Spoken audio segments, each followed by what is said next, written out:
Hello दोस्तों, आज हम पढ़ेंगे मेवाड़ का इतिहास।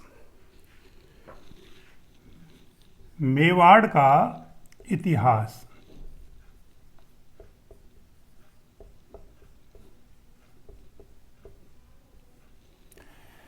दोस्तों, पिछली वीडियो में हमने जैसे मेवाड़ के इतिहास के बारे में पढ़ा था कि मेवाड़ का जो शासन है वो 566 ईस्वी से 1948 ईस्वी तक बहुत लंबा शासन रहा। और 566 ईस्वी में गोहादित्य नामक एक व्यक्ति ने गुहिल वंश की स्थापना की थी। उसके बाद बप्पा रावल हुए, क्षेत्र सिंह हुए और जयत्र सिंह के बाद एक प्रसिद्ध राजा हुए थे रतन सिंह। रतन सिंह से पहले राजाओं के बारे में हमने पिछले वीडियो में पढ़ लिया था। रावल रतन सिंह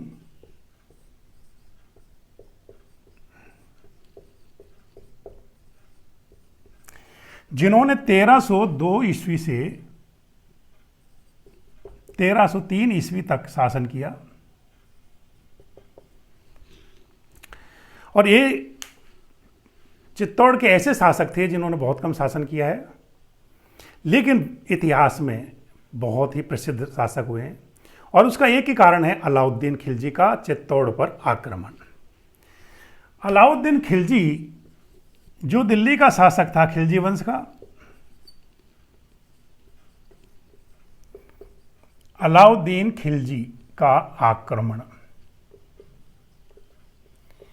ये इतिहास में 1303 ईस्वी में जब हुआ था,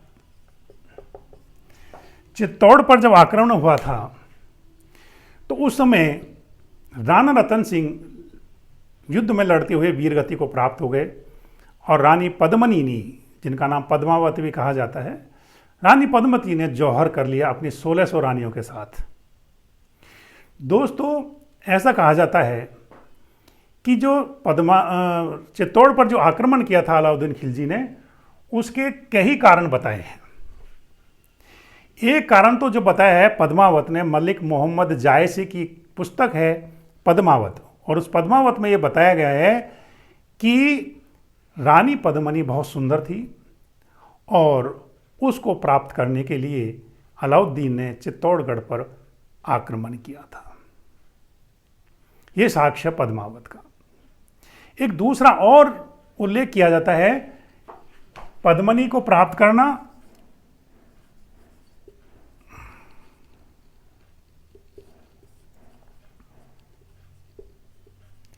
एक तो यह उद्देश्य रहा उसका। दूसरा उद्देश्य था कि चित्तौड़गढ़ जो था वो व्यापारिक मार्ग में आता था।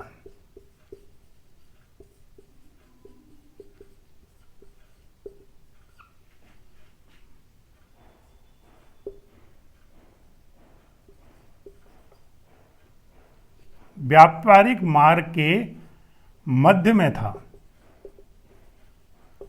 चित्तौड़गढ़। मार्ग के मध्य में था कि ऐसा कहा जाता है कि व्यापार जब होता था तो उस समय मालवा, गुजरात और मध्य प्रदेश, ये जो इलाका है, इसमें व्यापार करने के लिए जो है खिलजी वंश के व्यापारियों को कठिनाई होती थी, क्योंकि बीच में पड़ता था चित्तौड़गढ़। और चित्तौड़गढ़ यानी मेवाड़ का ये ऐसा हिस्सा था कि वहाँ पर व्यापारियों को बहुत ज़्यादा टैक्स देना पड़ता था। तो ऐसा कहा जाता है कि अलाउद्दीन खिलजी की नज़र थी कि चित्तौड़गढ़ को जीत लिया जाए तो हमारा व्यापार सुगम हो जाएगा। विभिन्न मत हैं, लेकिन जो प्रमुख घटना है उनमें एक तो आक्रमण हुआ, दूसरा था जौहर रानी पद्मावती का, जो हुआ था कितने तारीख को था? 26 अगस्त 1303 को। 26 अगस्त 1303 को पद्मावती का जौहर।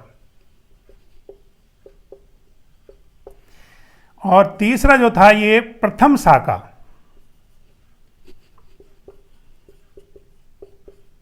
चित्तौड़ का प्रथम साका था। यह चित्तौड़ का प्रथम साका था। अमीर खुसरो ने, जो अलाउद्दीन ने आक्रमण किया था चित्तौड़गढ़ पर, इसका आंखों देखा हाल का वर्णन किया है अमीर खुसरो ने। और किस में किया है? तारिक ए इलाही नामक पुस्तक थी उसकी, उसमें इसका वर्णन किया है। इसका दूसरा नाम खजाइन उल फतू भी है इस पुस्तक का नाम। तो इसमें इसका वर्णन, आंखों देखा वर्णन किया है। जब चित्तौड़गढ़ पर अलाउद्दीन का शासन हो गया तो उसने अपने पुत्र खिज्र खां को वहाँ का शासक बना दिया और चित्तौड़गढ़ का नाम खिजराबाद रख दिया। दोस्तों, खिजराबाद जो का उल्लेख मिलता है धायबी पीर की दरगाह जो चित्तौड़ में है, उसमें इसका उल्लेख मिलता है खिजराबाद का। तो इस तरह से एक संघर्ष जो हुआ अलाउद्दीन खिलजी के साथ, एक ऐसा शासक जो बहुत योद्धा था, लेकिन क्योंकि अलाउद्दीन खिलजी बहुत क्रूर व शक्तिशाली भी था और साम्राज्य को वो विस्तारवादी महत्वाकांक्षी आदमी था, इसलिए उसके सामने टिक नहीं सका। उसके 20-22 साल तक चित्तौड़गढ़ का जो है शासन डामाडोल रहा। बार बार वहाँ के सामंतों ने चित्तौड़गढ़ को जीतने की कोशिश की, लेकिन जीत नहीं पाए। आखिरकार सिसोदा का एक सामंत था, एक सिसोदा एक ठिकाना था जो मेवाड़ के अधीन था। उसका एक सामंत लक्ष्मण सिंह, उसका पोता हमीर बहुत ही योद्धा हुआ। तो जब वो बचपन में ही बड़ा जो है अच्छे कारनामे उसने किए थे, उसके जो है वीरता की बहुत चारों तरफ जो है चर्चाएं थी। तो उस हमीर को ये जान करके ये बप्पा रावल का वंशज है, इसको चित्तौड़गढ़ का शासक बना दिया जाए। तो इस तरह से जो हमीर है, राणा हमीर, ये चित्तौड़गढ़ का शासक बना। अब चूंकि ये सिद्ध था, इसलिए गुहिल वंश को सिसोदिया वंश भी कहा जाने लगा। और गुहिल वंश, क्योंकि ये पूरा गुहिल गहलोत वंश भी कहा जाता है इसको, सिसोदिया वंश का ये प्रथम शासक कहा जा सकता है। राणा हमीर को सिसोदिया वंश का पहला शासक भी कहा जा सकता है, क्योंकि इसके बाद ही इसका नाम सिसोदिया वंश पड़ा। हमीर जो है खैरवाड़ा, जो उदयपुर के आसपास की जो घाटियां हैं, केलवाड़ा भी कहा जाता है, वहां पर इसने अपनी सेना को संगठित किया। और इसको सेना के संगठन करने में एक विशेष व्यक्ति जिसका नाम है बारूजी, उनका बड़ा महत्व है। बारूजी कौन है? कहा जाता है कि एक घोड़ा व्यापारी था जिसका नाम बारूजी था, बड़ा व्यवसाय था, बहुत पैसे वाला था, कि जब बार बार आक्रमण करने के बाद भी चित्तौड़ पर आक्रमण नहीं कर पा रहे थे, चित्तौड़गढ़ को नहीं जीत पा रहे थे हमीर, तो बड़े निराश हो गए। और जो इनका भाई गुजरात में रहता था, वो गुजरात की तरफ चल दिए कि अब यहाँ जीतना संभव नहीं है। कहते हैं उनको स्वप्न में माता ने दर्शन दिया और कहे कि जाओ, बारूजी तुम्हारी सहायता करेंगे तन मन धन से, और तुम वापस चित्तौड़गढ़ पर आक्रमण करो तो तुम्हें चित्तौड़गढ़ प्राप्त हो जाएगा। और वापस आए 1326 ईस्वी में। 1326 ईस्वी में हमीर ने पुनः चित्तौड़ को जीत लिया। तो इस तरह से एक चित्तौड़गढ़ को जीत करके वापस मेवाड़ का शासक बनना, महावीर जो राणा हमीर हैं उनको मेवाड़ का उद्धारक कहा जाता है। क्यों कहा जाता है? कि उन्होंने मेवाड़ का एक हिस्सा जो चित्तौड़गढ़ है उसको जीत करके पुनः मेवाड़ की स्थापना की, पुनः गुहिल वंश की स्थापना की। तो पुनः गुहिल वंश की स्थापना करने के कारण इनको मेवाड़ का उद्धारक कहा जाता है। इसी तरह से कुम्मलगढ़ प्रशस्ति है, उनमें इनको विषम घाटी पंचानन कहा गया है। विषम घाटी पंचानन राणा हमीर क्यों कहा गया है? कि विषम परिस्थितियों में भी जिसने शेर की तरह युद्ध करके पुनः चित्तौड़ को जीत लिया, इसलिए उनको विषम घाटी पंचानन। साक्ष्य क्या है? कुम्भलगढ़ प्रशस्ति। एक इनके समय में और घटना हुई थी, सिंगोली का युद्ध। सिंगोली का युद्ध हुआ जिसमें मोहम्मद तुगलक को इन्होंने हराया और मेवाड़ को और सुदृढ़ कर लिया। सिंगोली का युद्ध। सिंगोली का युद्ध। तो ये इस तरह से, ये सिंगोली जो है ये बांसवाड़ा प्रतापगढ़ का हिस्सा है। बांसवाड़ा प्रतापगढ़, कुछ हिस्सा मध्य प्रदेश में गया। तो इस तरह से राणा हमीर ने एक मेवाड़ के इतिहास को पुनः आगे बढ़ाने की एक कोशिश की थी। इसके बाद एक राजा और हुए थे, क्षेत्र सिंह। क्षेत्र सिंह के बारे में पढ़ेंगे। राणा क्षेत्र सिंह हुए। क्षेत्र सिंह जो है, इनके इतिहास के बारे में कोई ज़्यादा नहीं है, लेकिन इनका एक ही जो उनकी उपलब्धि है वो है मेवाड़ का राणा क्षेत्र सिंह।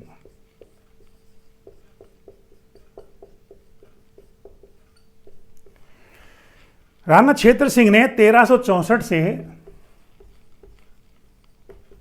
1382 ईस्वी तक शासन किया। और इनकी जो उपलब्धि है,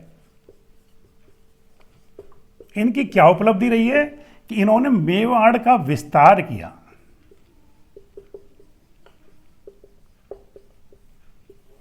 क्या किया? मेवाड़ का विस्तार। और मेवाड़ का विस्तार भी कहां तक किया इसने? अजमेर, भीलवाड़ा,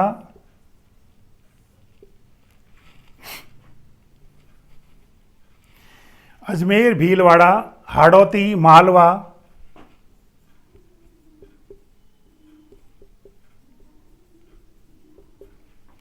छप्पन का मैदान,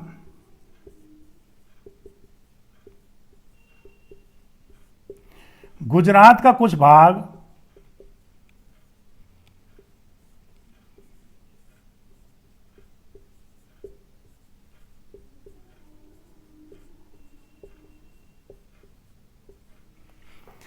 तो इस तरह से राणा क्षेत्र सिंह की एक उपलब्धि, केवल और केवल एकमात्र यही उपलब्धि है कि इन्होंने मेवाड़ का विस्तार किया था। इनके समय की एक घटना और है, वो है मालवा मेवाड़ का संघर्ष शुरू हो गया। इनके समय से ही मालवा का जो शासक है वो भी हड़पना चाहता था मेवाड़ के चित्तौड़गढ़ को।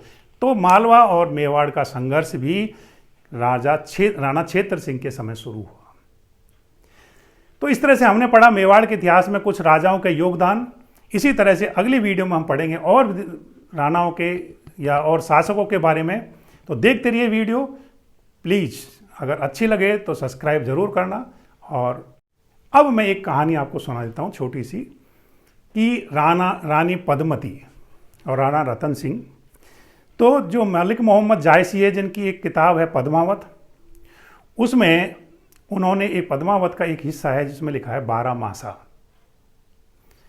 12 मासा में 12 महीने का वर्णन किया है।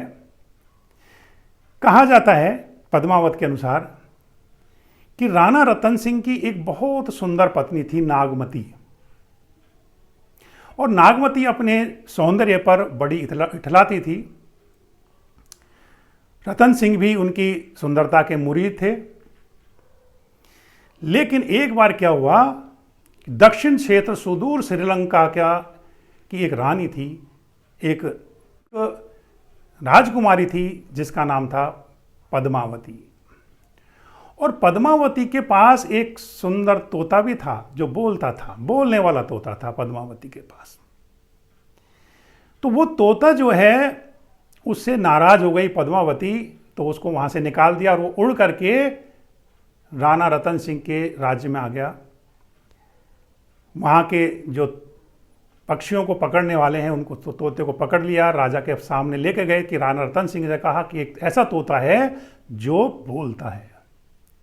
राणा रतन सिंह ने उसको दरबार में बुलवाया और कहा कि वो तोता बताइए। वो तोता रानी नागमती को बहुत पसंद आया। वो उनके घर जो है महल में रहने लगा। तो तोता जब रानी नागमती के आसपास बैठा होता था और रानी नागवती बहुत इतराती थी अपनी सुंदरता पर, तो तोता उसको बार बार कहता कि इतनी सुंदर भी नहीं हो। तो नागवती चिढ़ जाती थी, राजा से शिकायत करती थी कि ये तोता मुझे बार बार चिढ़ाता है कि इतनी सुंदर नहीं हो, क्या मैं सुंदर नहीं हूं? राणा रतन सिंह ने कहा कि नहीं नहीं, आप तो बहुत सुंदर हो। एक दिन राणा रतन सिंह ने तोते से पूछा कि तोता तू बता कि तू इस तरह से क्यों कहता है कि नागमती तो बहुत सुंदर है, फिर ऐसा क्यों कहता है? तो तोते ने बताया था कि मेरी जो राजकुमारी है श्रीलंका में, सुदूर क्षेत्र में जो राजकुमारी है दक्षिण में, वो इससे भी बहुत सुंदर है और अगर आप उसको देख लोगे तो उस पर मोहित हो जाओगे। राणा रतन सिंह ने कहा कि चलो ऐसा देखना चाहिए। राणा रतन सिंह अपने साथियों के साथ एक साधु का वेश बना करके श्रीलंका चले गए, सिंगली द्वीप जिसको कहा जाता है। तो सिंगल द्वीप चले गए, वहां जाकर के वो 12 महीने साधु के वेश में रहे, ऐसा कहा जाता है। तो 12 महीने रहे, इसीलिए पद्मावत में मलिक मोहम्मद जायसी ने पद्मावत में 12 मासा, जिसमें नागमती का विरह दिखाया गया है कि नागमती 12 महीने राणा रतन सिंह से दूर रही, तो वो जो विरह है वो उसमें दिखाया गया है 12 मासा में। तो राणा रतन सिंह सिंगल द्वीप में 12 महीने रहे और आखिरकार उन्होंने पद्मावती को प्राप्त कर लिया और जीत करके वापस चित्तौड़गढ़ आ गए। तो इस तरह से उस पद्मावती की कहानी, जो सुंदरता की कहानी थी, उस कहानी को सुना किसने? अलाउद्दीन खिलजी ने। और कहते हैं चित्तौड़गढ़ पर भी आक्रमण इसीलिए किया था। तो दोस्तों, ये कुछ घटना या जो हमने सुनी थी आपको बताई, और इसी के साथ ये वीडियो यहीं समाप्त होता है। जय हिंद, जय भारत।